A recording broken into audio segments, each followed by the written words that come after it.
Mumbai Pune expressway ठप्प झालेली आहे। खंडाळा एक्झिट जवळ ऑइलचा टँकर उलटल्यानं दोन्ही बाजूची वाहतूक बंद करण्यात आलेली आहे। टँकरमधलं ऑइल दोन्ही लेनमध्ये पसरलाय, त्यामुळे अपघाताची शक्यता लक्षात घेता वाहतूक जुन्या हायवेवरून वळवण्यात आलेली आहे।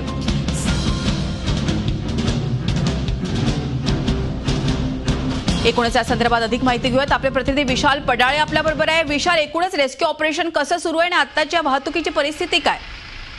बरोबर आहे, साधारणपणे सकाळी 5:45 दरम्यान हा अपघात झालेला आहे। ऑइलचा टँकर पशी आल्याने दोन्ही लेनवरती जे तेल सांडलेलं आहे, सर्वात पहिल्यांदा म्हणजे ते तेल बाहेर बाजूला करण्याचं किंवा त्याच्यावरती माती वगैरे टाकण्याचं काम IRB कडनं सुरू आहे।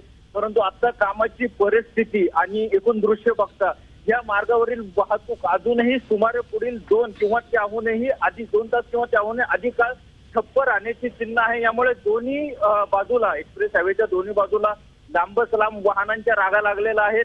तर नॅशनल हायवे मुंबई पुणे हायवेनी ही वाहतूक वळवल्यामुळे त्या मार्गावरती खंडाळ्यामध्ये आता वाहतूक जाम लागल्यामुळे त्याकडील त्या मार्गावरील वाहतुकी आता पूर्णपणे ठप्प झालेली आहे। मृदुला, धन्यवाद विशाल, ही माहिती दिल्याबद्दल। विशाल पडाळे आपले प्रतिनिधी आपल्या बरोबर होते।